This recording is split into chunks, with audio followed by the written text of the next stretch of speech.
Hello, well here we are again. I've been collecting Soviet era wristwatches lately, over the last few months actually, and it stemmed out of my interest in collecting Soviet era vinyl, particularly that released on the state-owned label Melodia, and it got me interested in other things Russian. So I have been buying these old wristwatches, and I've got quite a few. I'm going to call them Russian ones. They are from the 60s, 70s and even the 80s. All are mechanical. I don't have any that are automatic, so they do require winding, and you can't keep them all wound all the time, so I only wind them and reset them as and when I choose to wear them. But they're fascinating pieces of history. I have them from Vostok, Rakita, Slava, Polyot. In fact, I've got a very nice Copernicus, which is, I think, referred to as a night and day or sun and moon dial. This one is the Copernicus, and what you have is two hands which are one representing the sun and one representing the moon. I think Copernicus was the scientist or astronomer who first proposed that the sun was at the centre of the solar system and not the Earth. So the minutes are shown by the hand, which is a circle, and the hour by the solid disk.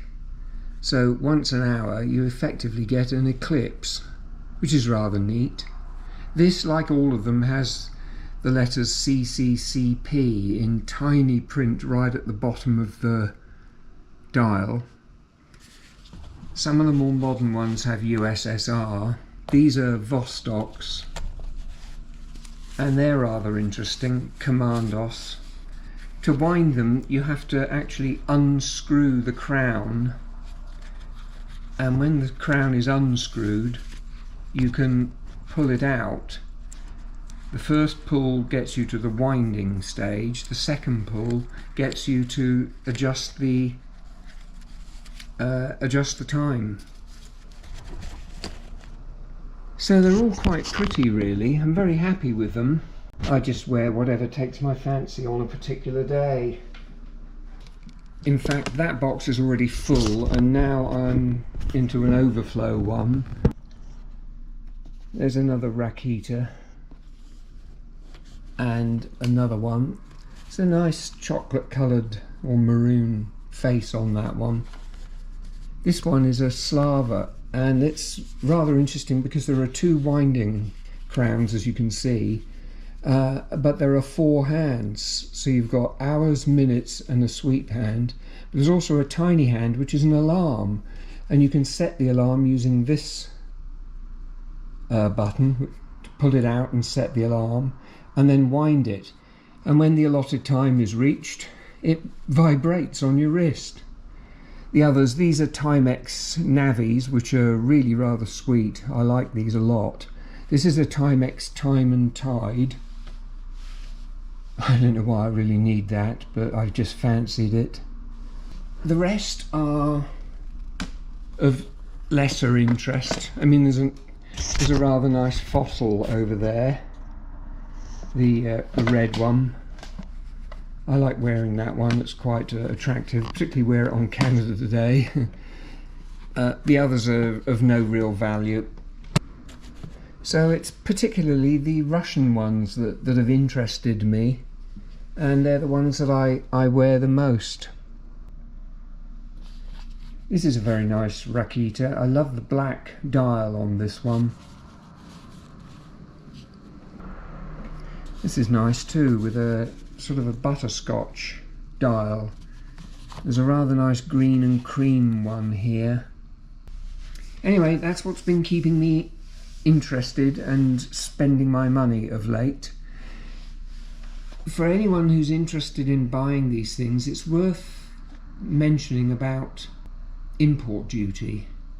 Now, I was fully expecting to get stung for import duty on all these purchases, but I was very lucky. The only one I paid on was, wait a minute, this Timex Navi from which came from the States actually.